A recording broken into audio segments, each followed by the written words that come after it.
Well, welcome to the Great Old Ones channel. All right, today I had planned that I need to do some prep work for one of my games, well, several of my games actually. I reuse all my maps. So I might as well go ahead and record some of me making some new maps and maybe even loading them into Fantasy Grounds. Uh, so just run through some stuff real quick as to how I get things done. If anybody was interested in using uh, Dungeondraft for making your own maps, just give you some ideas and how I go through some things and how we could import them into Fantasy Grounds. All right. Well, first things first. Oh, I got some comments already. I got to keep looking all the way over to my right. I'm doing this on two screens, and they're really big screens. So I'll be occasionally turning my head from you. All righty. So what I'll do is I'll toss up, add to my stage, my Dungeondraft. I have it already opened. What I was planning on doing was expanding. This is the dungeon that I use for my old school Essentials game, and I also use it for all my other stuff because why recreate the wheel when I got a whole bunch of maps to go? This one's already got somewhere in the neighborhood of 55 maps. I'll need to recount them again. But I wanted to do is expand level 7. I don't have anything for level 7 yet. And if you can see on my map there, I do have Undercity level 7 north stairs down already plotted. So what I'm going to do is create a map where those stairs lead to.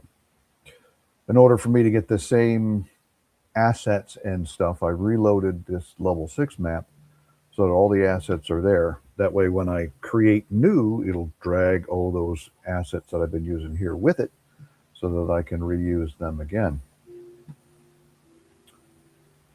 All right.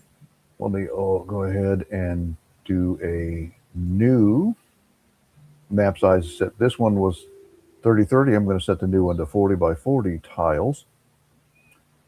I could always edit my asset pack selection here in this window, but I've already got them loaded up that I want to. I'll go over that as another video, is how to open up Dungeondraft, set things up. But for the most part, most of the default assets I really like already, so I'm going to use most of those. I just add a few extras. All right, so it is okay. Now it presents me with the blank slate here of ground and the generator option. I want this to be a dungeon, so I'll start with dungeon. I've got these tools that I already use, plus the type of wall that I want to use, and I will just have it generate something.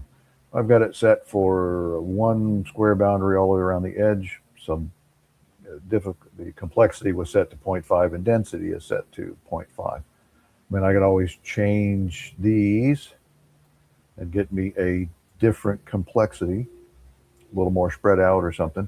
Same thing with my density. I could always go down and generate and have fewer things in the map. Find one that I like.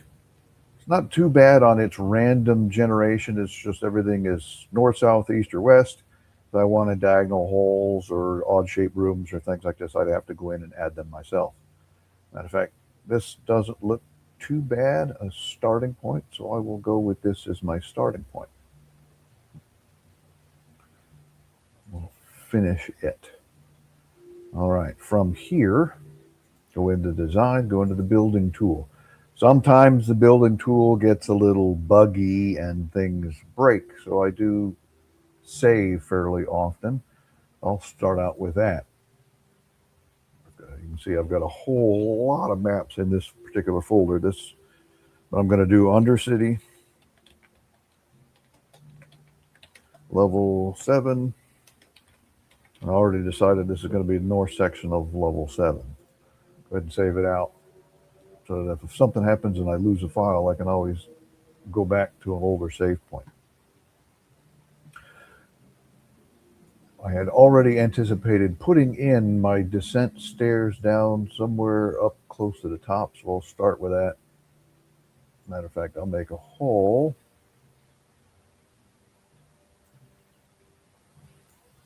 coming back to this main one. Objects is where I got my stairs down from, so I'll go find that just to put it in to remind myself of my reference point. I'll scroll through and find those stairs. These are all the default assets that come with it, are up at the top. Newer stuff, other assets that I have loaded to be closer to the bottom. All right. Here's those stairs, round stairs. So what I'll do is I will put some other ones, but you see it's off scale a little bit. I do have it set where it snaps to the grid.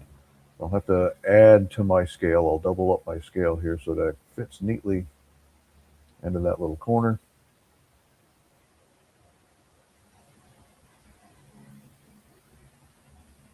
I'll set it to 2, which seems a little large, but it'll get me where I need to go. All right, so there's where those stairs come down. Okay. Next, I'll go back to my building tool and start editing some of these. Don't particularly like that little notch right there, so if I hold down the Alt key, it'll actually erase. I'll start erasing. I like having lots of halls that run all over the place to give multiple directions to go places. So I'll start setting that kind of stuff up. Make my standard AD&D 1E 10-foot wide corridors. So I'll expand the 5-foot corridors that they have in here to 10-foot wide. Just so y'all understand, yes, I use the word y'all. I guess that kind of gives you an indication. Geographical location. I have the artistic talent of a house plant, so I work at this quite a bit to get it to where I want it to go. Make my 10-foot halls a little bend in the hall and stuff there. Now, most of them are linked, and to accommodate monsters that wander around in big circles, I'll make some more halls and link a lot of this stuff together. What I could do is make that a larger intersection so I can put some stuff down in there a little bit later.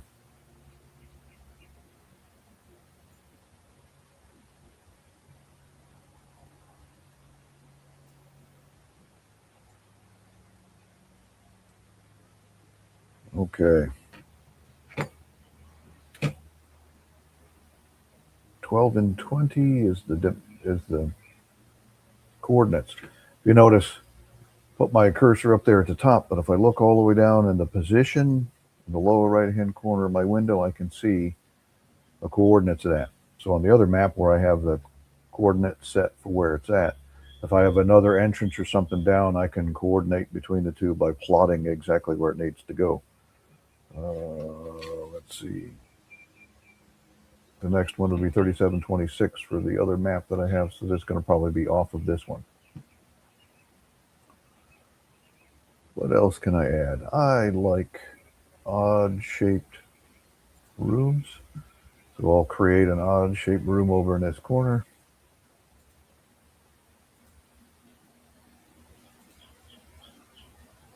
For my dwarven ruin, they like hexagons and that kind of stuff, so might as well make a hexagon-shaped room.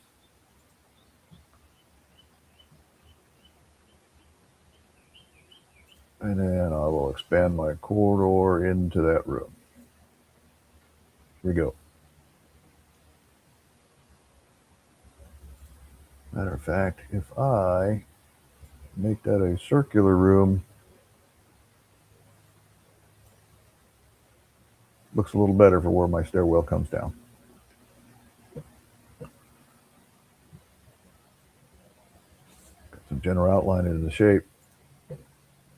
I randomly put things where I put them as I go through, so I'm going to just start adding in some extra walls, isolating some of these pieces from one another.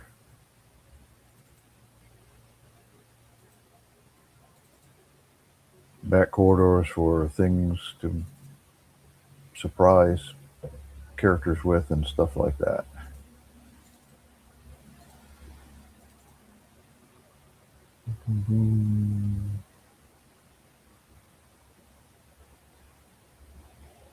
Yeah, I think I'll add another one right here.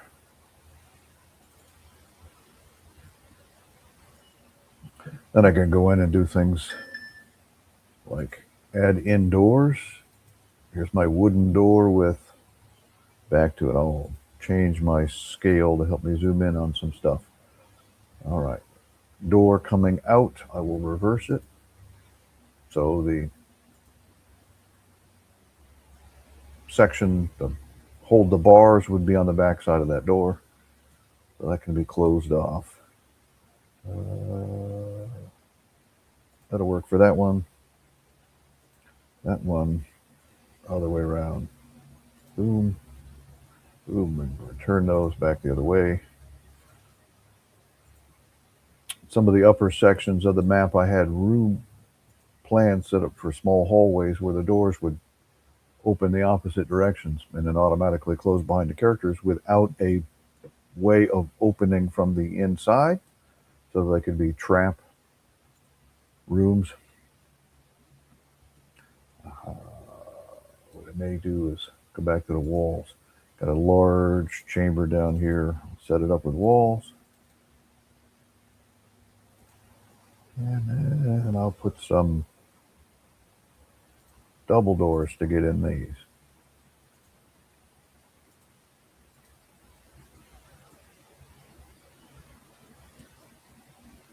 All right, I've got ways to move around, some doors to restrict movement. Haven't decided a purpose for rooms or anything like this yet, but I'll get there.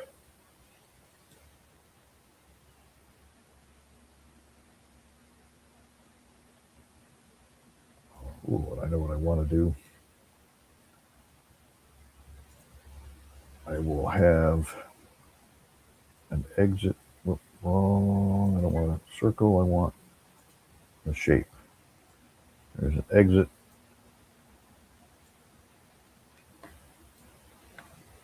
Onto a new map. Aha. I'll have a new map come off the bottom there, and I'll put some doors and stuff down that way.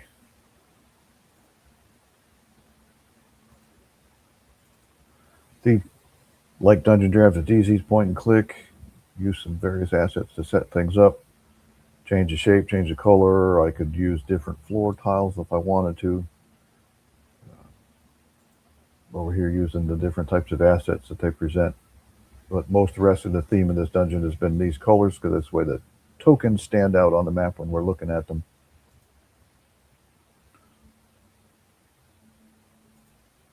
And then, even though it doesn't go anywhere, I will set doors down in the bottom. When the players say, hey, we open these doors, and I'll go ahead and move them to the new map. My dungeon isn't old, and it does have parts of it collapsed. So I'll start knocking out some corners. Some of the rooms where they have fallen in.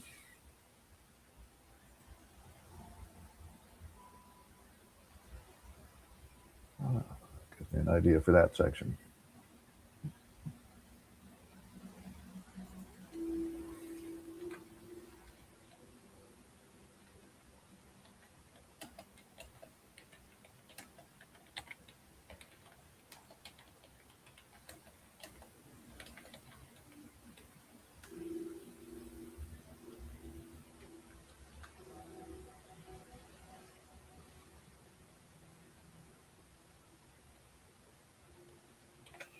Answer some text.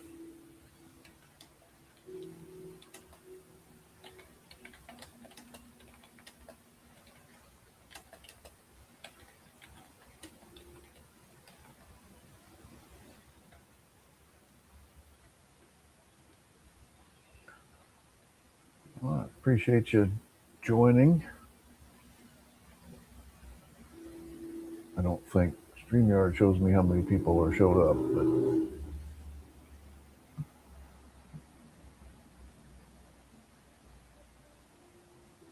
but let me go ahead and save again to make sure that I'm hanging on to stuff before I lose it. Ooh, what I wanted to do, now that I noticed I knocked off those corners, I could make it be where that had collapsed and doors had fallen in over on that section. So I'll go to the ruined door section and adjust that back down size. I think one is be a little too small for double doors. A little smaller than that. And I'll undo the snap so it doesn't snap into the grid, and I'll just place them there. There we go. That section of the walls had collapsed on the doors.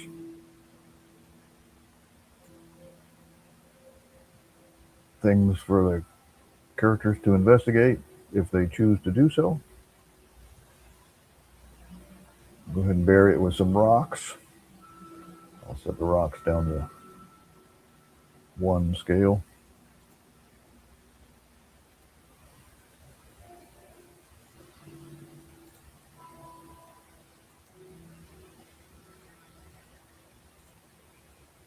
There we go. Basically how I make my collapse sections look like something happened. Part of the roof had fallen in and stuff here too.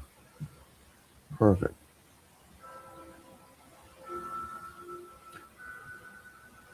I hit my save button.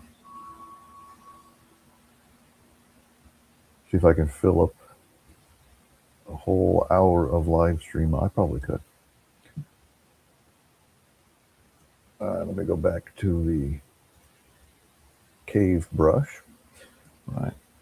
So what I will do is, not only did that section fall in, a little opening opened up into the wall. Maybe I'll continue it out this side. Oh, perfect. I'll use my crevasse tool.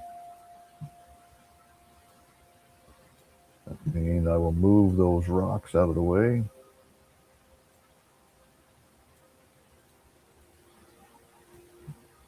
And go to material brush.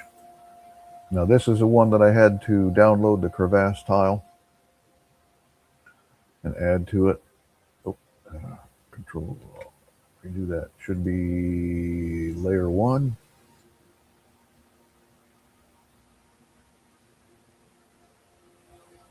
All right, a huge split in the earth.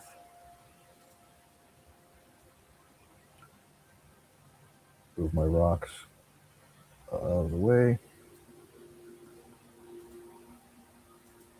Open my cave brush up a little bit. Put a little section back there. If I got characters who figure out how they can negotiate, I'll put something back there for them to go find.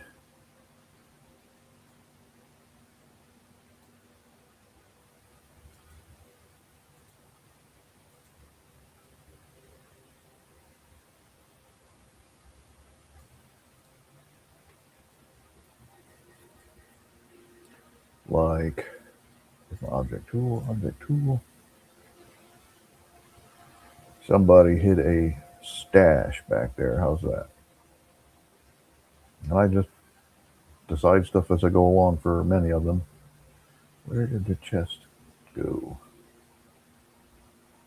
As often as I'm in here, you would have figured I would have memorized it by now. There they are. I will put a chest hidden back there. Enterprising adventurers or monsters in the past have stashed something back there. Ooh. Aha. I'll put a partially buried skeleton underneath that mess. Got trapped in the collapse.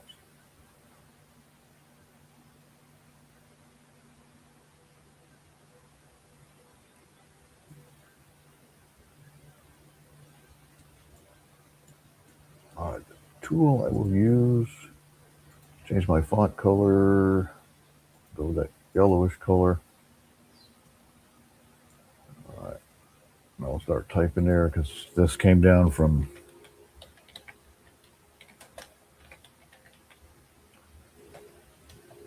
Undercity Level 6, Undercity Level 6 North. And that section travels to a new map, so it'll be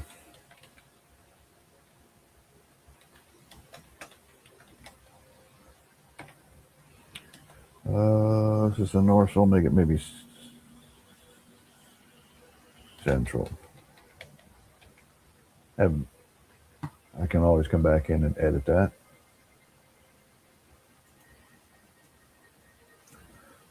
So you can see Dungeondraft has got a lot of nice default tools. Unfortunately, that crevasse tool wasn't there, but they do have a different type of tool that can be used similarly. An asset here. There we go. There is their cave hole. So I could use that to put some more scale on it.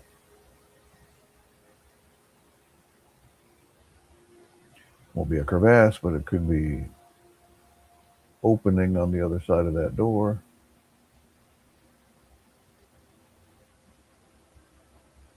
Bam. So that's a default piece right there. There's several of them over there. Tunnels, holes. I put another hole in somewhere where the Umber Hulk dug his way up.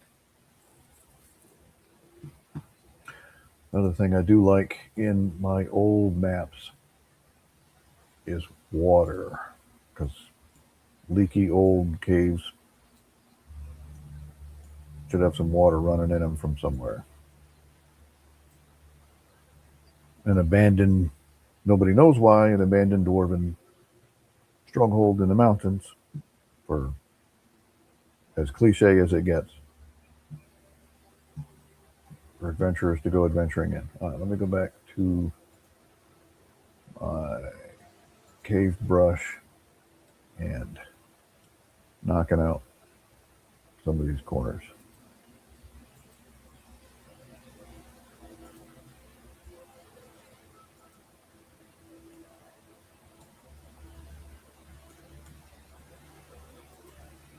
Just to make it look like it's old and falling down. Good one would be right in here.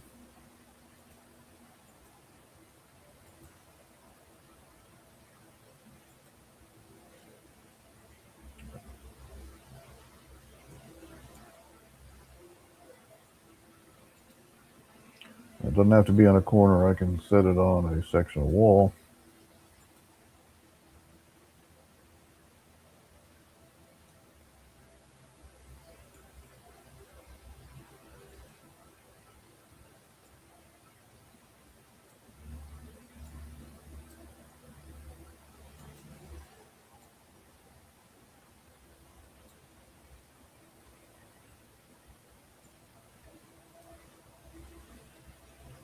Tiny, tiny, tiny narrow opening that maybe a halfling or something can get into.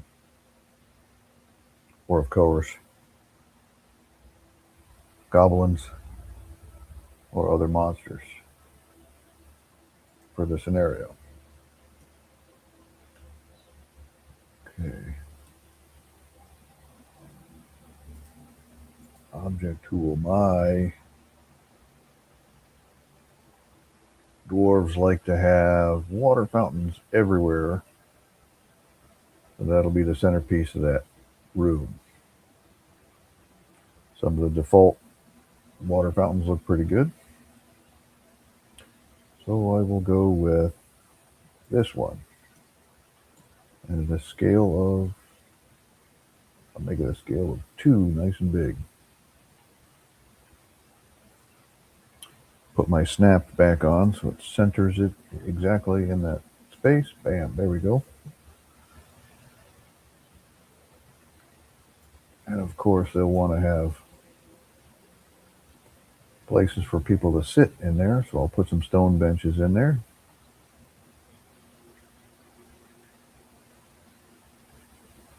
They were right here. There they are. Some old stone benches. I'll turn the snap off.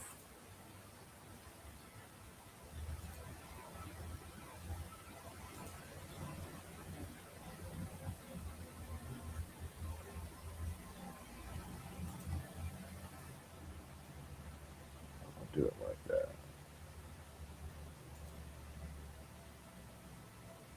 Because what I will do with my path tool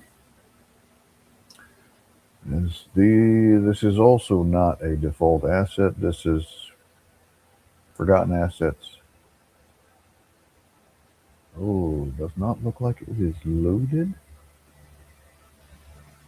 So I will go to assets and I will load in the FA starter Dungeondraft integration. Starter pack has got some stuff in it, but I want to use one for curtains or tapestries. All right, since I've loaded in a new one, I have to save this and then reopen it to load in my asset. All right, we'll go back to path tool, and now I should find it in here. There that is. Curtains. Now I will set it to width to about 0.5.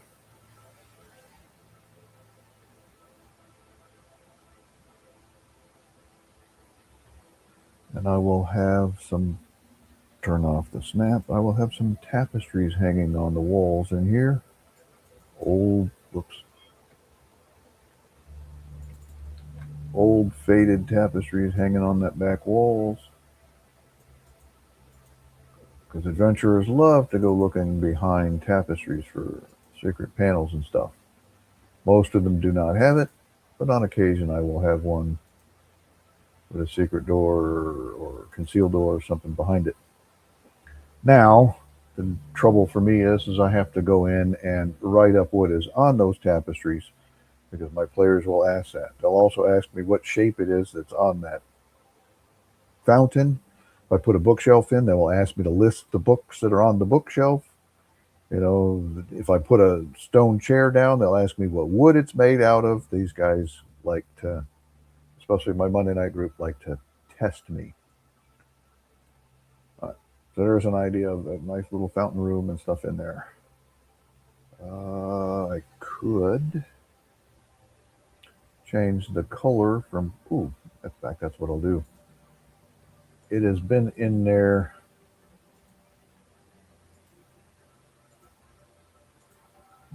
Been there for a while, and it just runs over on the floor a little bit. Spills out. There we go.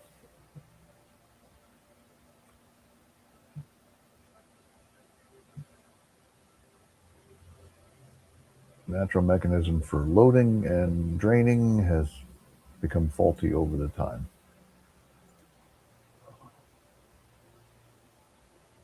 What else do I want to do here with that?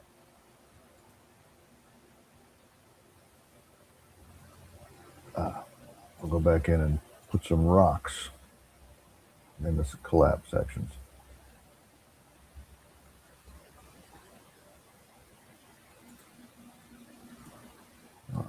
Middle of the floor on that one where the roof had caved in a little bit.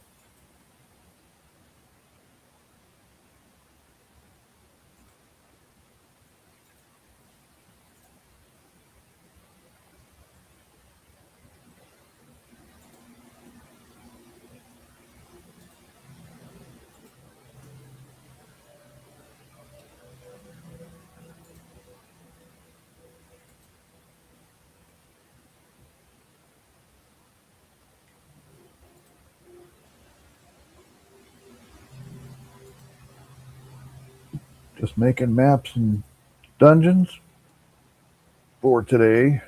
I'll be more than happy to answer questions and stuff if we've got questions related to my games, what I'm doing.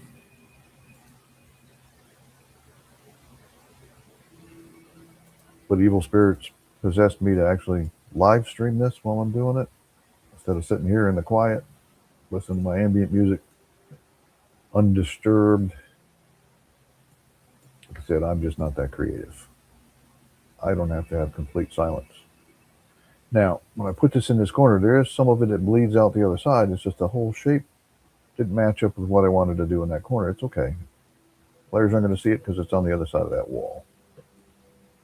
I want to make it like this one spilled into the room a whole lot further.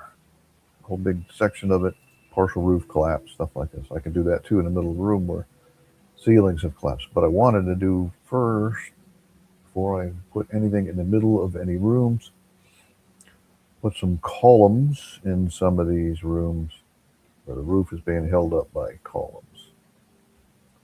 And then I can put a downed column somewhere. All right, one huge chamber, put snap back on. Do I want one, only one in the center or several? One in the, boom, boom, boom, boom. There we go for that one.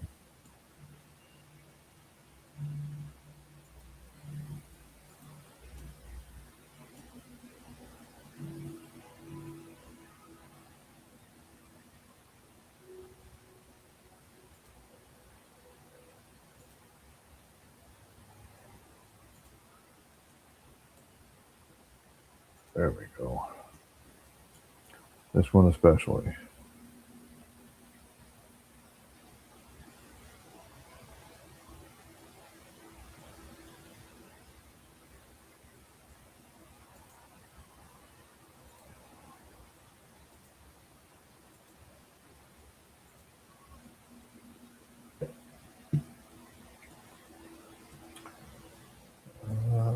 Yeah, nice one in the middle for that one. That'll be okay.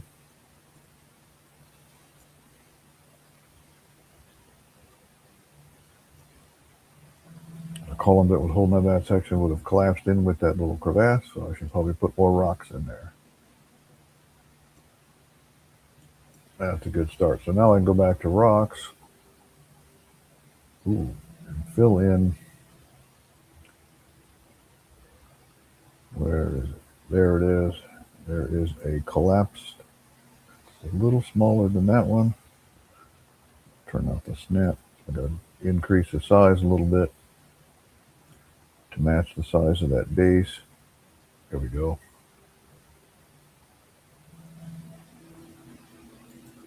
Aha.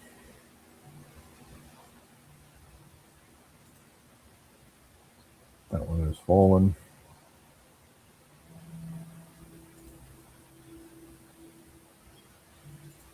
And then put some more rocks all around it. Broken pillar, collapsed section of the ceiling.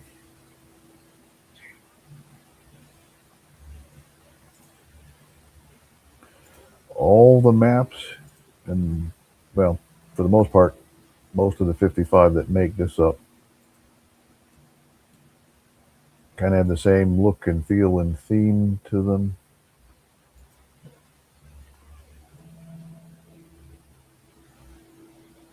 And I'll show what some of them look like when we get into importing.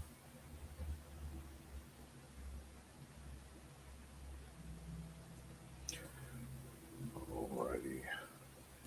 Put some more rocks in here since that roof had fallen away. Pillar holding it up is gone, so this will be a multi-level crevasse. Probably need to put something down the bottom of it. 9th or 10th level or something like that, maybe.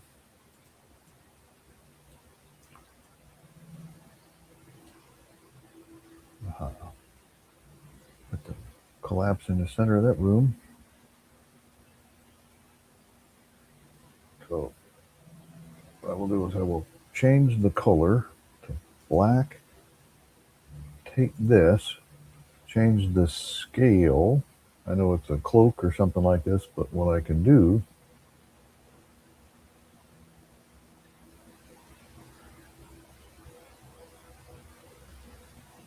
I'll make it even bigger than that.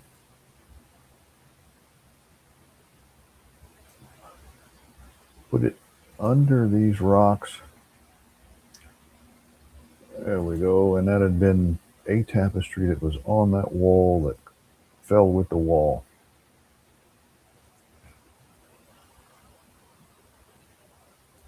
On a more complete picture, I can make. Oh, it shouldn't over it.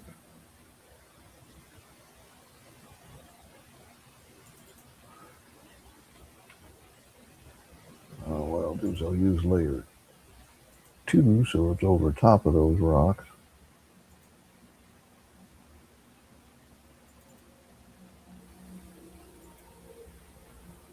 A couple more tapestries on those back walls.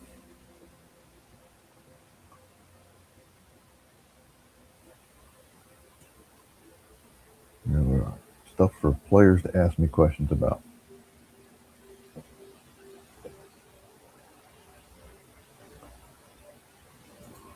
Make it all pop out. I mean, I could leave this and export it out with that background the way it is, but the terrain, this is called terrain back here, and you can add terrain and things. You can actually make outdoor maps and stuff with this, but I mostly make indoor maps with it. I do have some outdoor maps that are where I've used this before, but since it's indoors, I will disable the terrain brush and it makes the background black. When I export that out to the tabletop, when I import it into Fantasy Grounds, it'll change it over to a PNG, which makes that basically a transparent background. That's good enough for now. It helps illustrate some things to me that I need to go and look at too when I look at it. Okay. More objects. So there's that. Let me get back down and set it down to 1. I'll start putting some benches and stuff in here where I like to have benches everywhere where they can sit. There's a living. Ooh, matter of fact, I'm going to run around and change this down to 0.75 and put some torch sconces on the wall. So I will zoom in even further to help me get it correct. Now, if I set this to snap, unfortunately, it snaps it, but it doesn't put it up against the wall. So I'll have to snap it otherwise.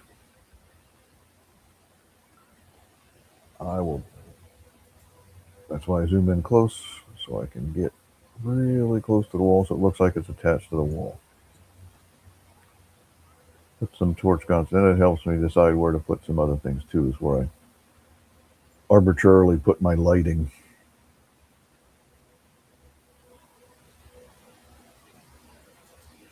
Now these are torch sconces that do not have a lit torch or anything in them. But if you notice over here, they do have other assets like the wall torch that's already burning. They have lanterns, braziers. These are chandeliers that I could put in a room that would be up on the roof. The players would be able to see it. Here's another lantern. If I have occupied rooms or something, I can put those in.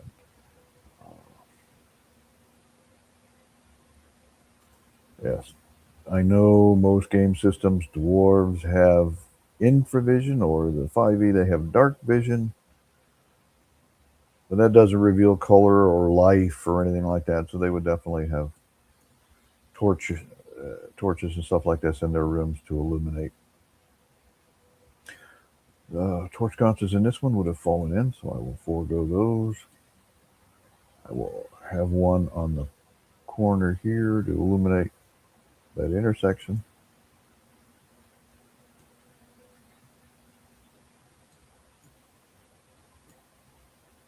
One in here to illuminate this passage. All right.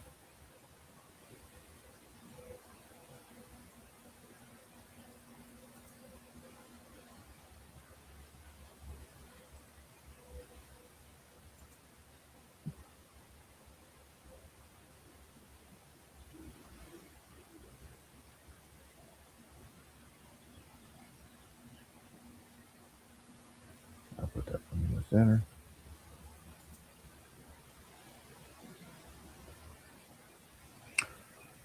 I'll be okay for that one.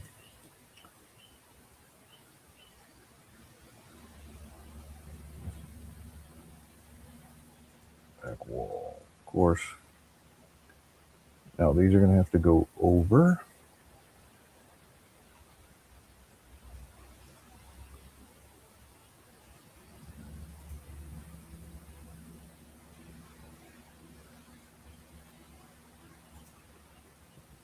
Nice bright illumination.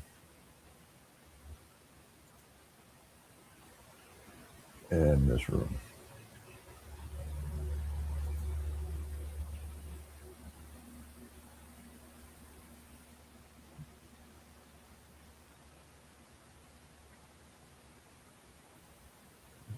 Okay, what else can I get here? Let me save before I lose everything.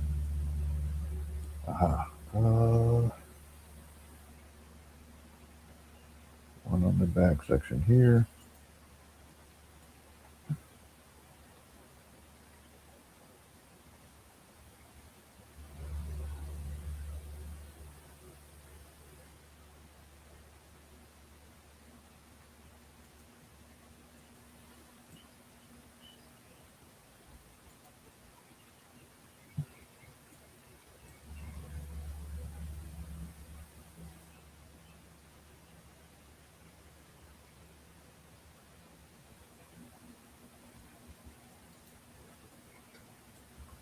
Go.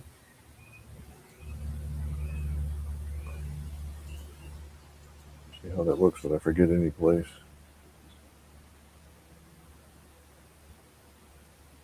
Yeah, maybe one right here.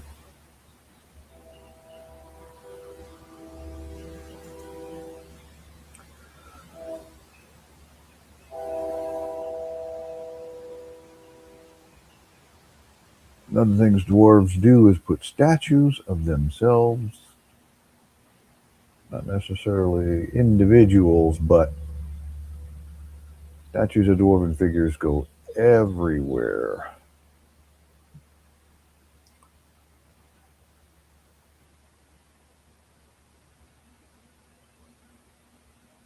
That way,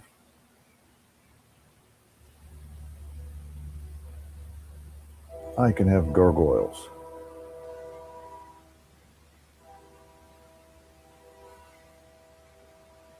Statues that are parts of puzzles. I will have some different ones in this room.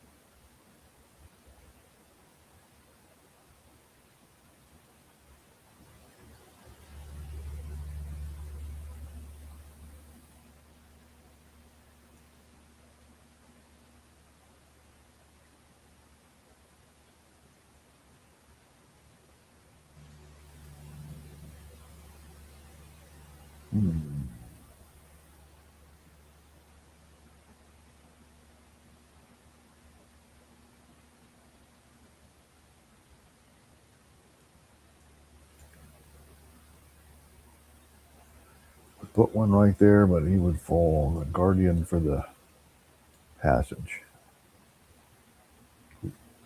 Well, I'll set the scale a little bigger.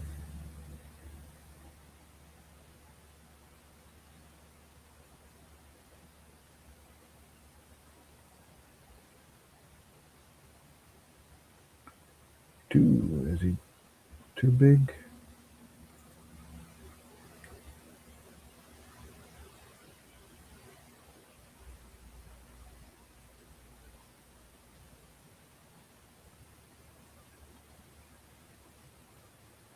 Yeah, not quite that large.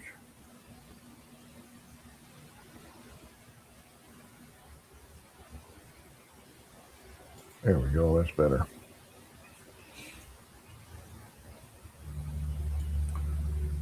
Stuff for player characters to wonder about, ask me questions I gotta write up.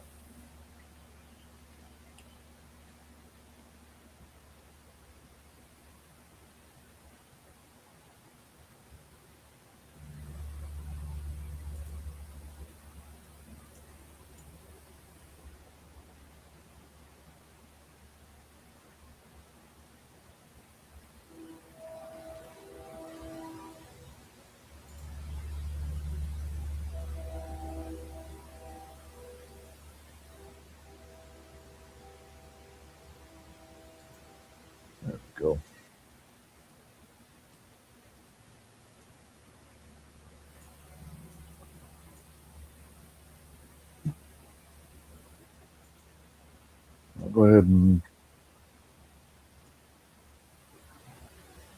edit and do more changes on this. But I got about 15 minutes left to go. So what I'll do for the last 15 minutes, let me export this, turn off the grid, turn off the lighting, because I'll be using that in Fantasy Grounds. All right, so I'll export it into my Undercity.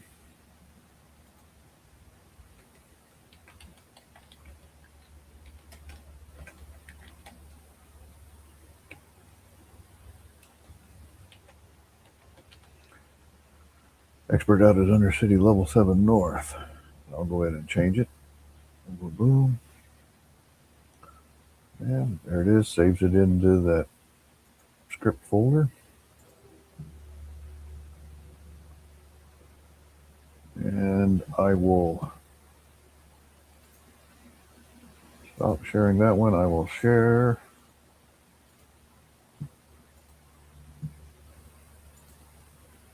my Fantasy Grounds. Okay, Fantasy Grounds is open and running. You can see where I have over here plotted my other maps. Let me go ahead and open the Undercity. There's the stair that I wanted to put something down at the bottom of. So I will go to my images and I will import right into my uncategorized. Go to Undercity. Since I arranged it by date created, it'll be up at the top. Undercity level 7 North. Boom, and it brings it in. Now it's going to need some massaging once that I have imported in, so we'll go ahead and get started on that. It's already a grid on it, but I will open the grid. It defaults to kind of a white or gray, but my players like a dark grid, so I will change it to kind of a blackish in color, get a little more dark. One of the things that I don't like is how this is lined up. See, everything is in the center, so we'll make some adjustments.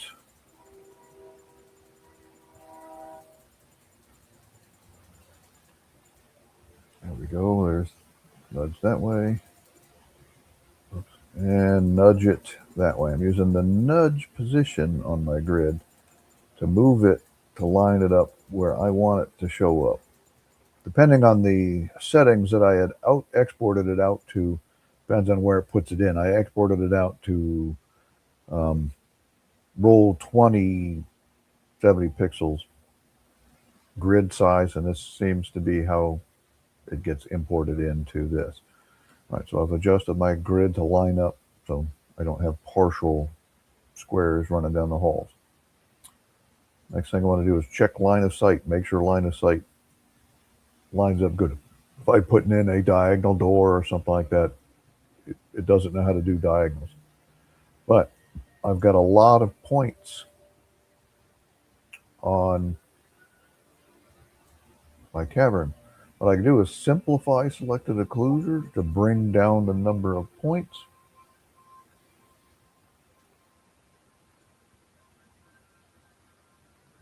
This way, it's not quite as many reference points as it's got to make. I notice, so do the same down here.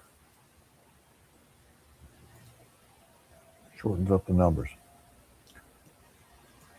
I have noticed though too, these are really, really close together. So what I can do is open them up slightly and maybe merge some. Still want that little tunnel to appear.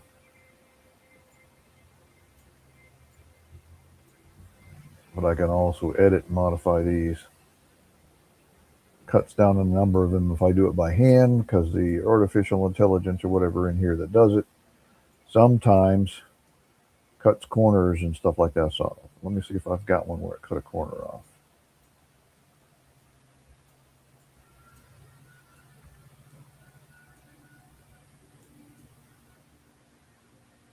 Not really, which is good. Doesn't always line things up exactly where I need them to go. Like that cave in to kind of come. Anyway, when I look at it, the light source hits as it looks different. So even though they've got a nice tool, it works well importing this stuff in, you still sometimes got to go in and make some adjustments to help. The more occluders you have in your line of sight, the slower your processing is for token movement and stuff like this as it sends updates to the clients where things are. It can slow things down depending on the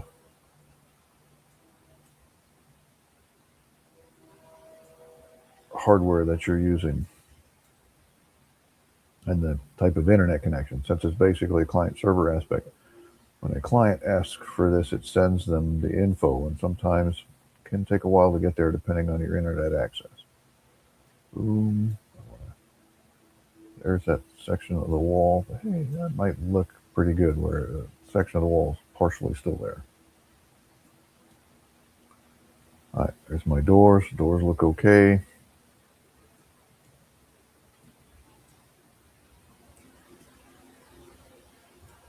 All right. So my line of sight is now lighting. There is no lighting in here. So the default ambient light setting is on, so I will turn it off. But if, for instance, somebody had, this is what I will do.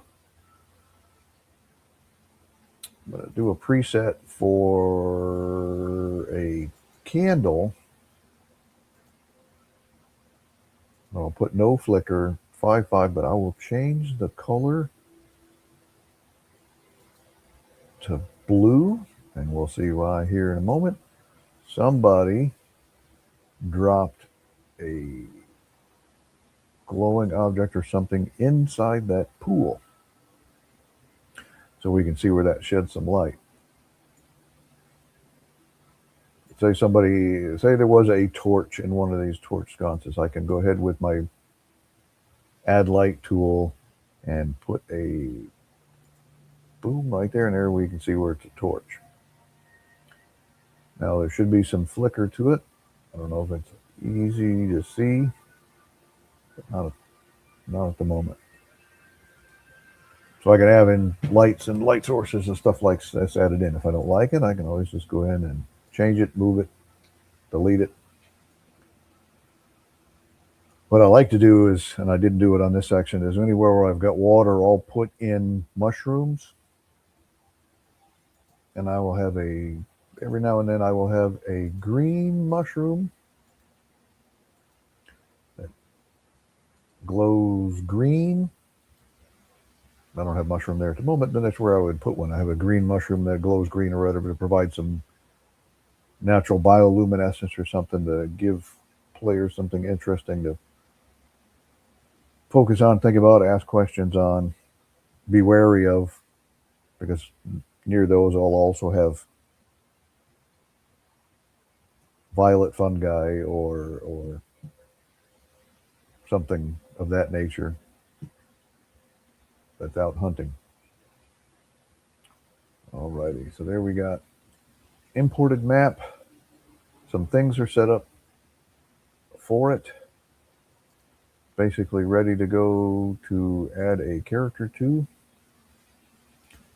So lock it.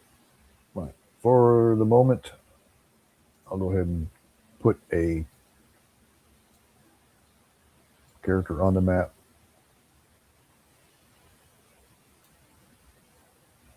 So we can see how it looks. Okay. Dwarf has infravision. There's my door. Open the door, walk down the hall with her infravision. And how it lights things up. But, she changed her mind. Now she wanted a torch to carry instead. So I'll click the torch. Added into red bugler. Why did it add to red? I don't have red in the party sheet. Let me add Not assets. Characters. Combat. Ooh. That's why.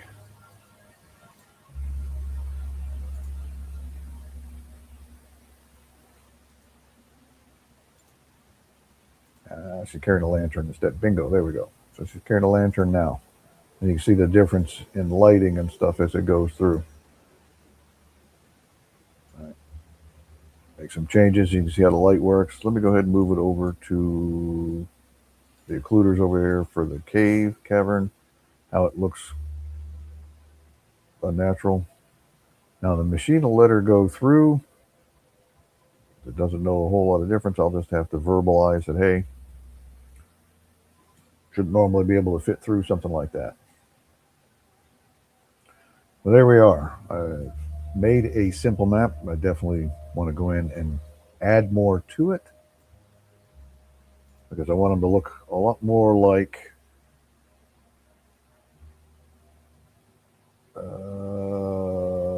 let's see. Find one that's got a bunch of stuff in it.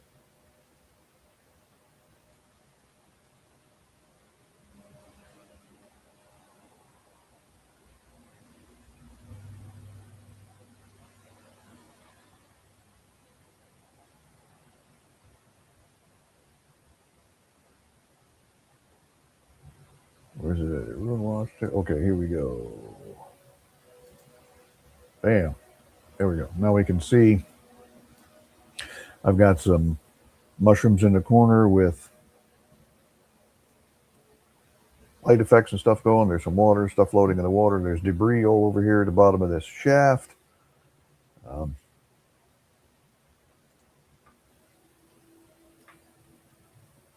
Unlock it. I will delete all the death markers. Bam.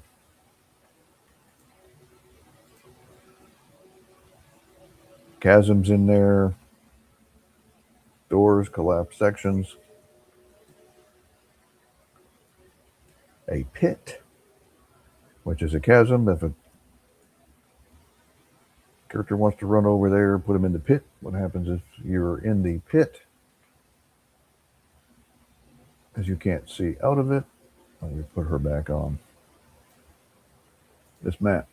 So she moves over, moves into the pit, and all of a sudden all the rest of it is invisible to her. She can't see it because she's in the pit.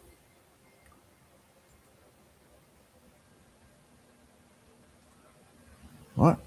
Looks like we're running up to an hour that I had planned. I got some more stuff I want to do in this, but I'll get back to it.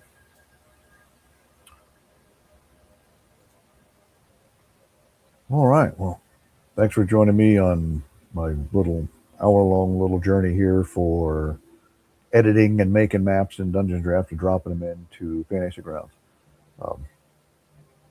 I'll do more on setting up Dungeondraft with the assets and stuff that you want to, how to put the assets and stuff in, what that kind of thing looks like, what it might look like making an outside map with it. And I'll also do more on fantasygrounds on setting up dungeons, setting up these pages, putting together encounters and stuff like that.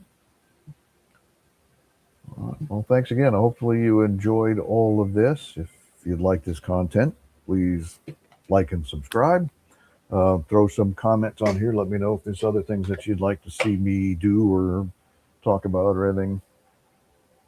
So much appreciated for your visit, and I'll catch you all again in the next one, which these are going to be random, impromptu. I have no idea when I'm going to do them. So thanks again. Appreciate it.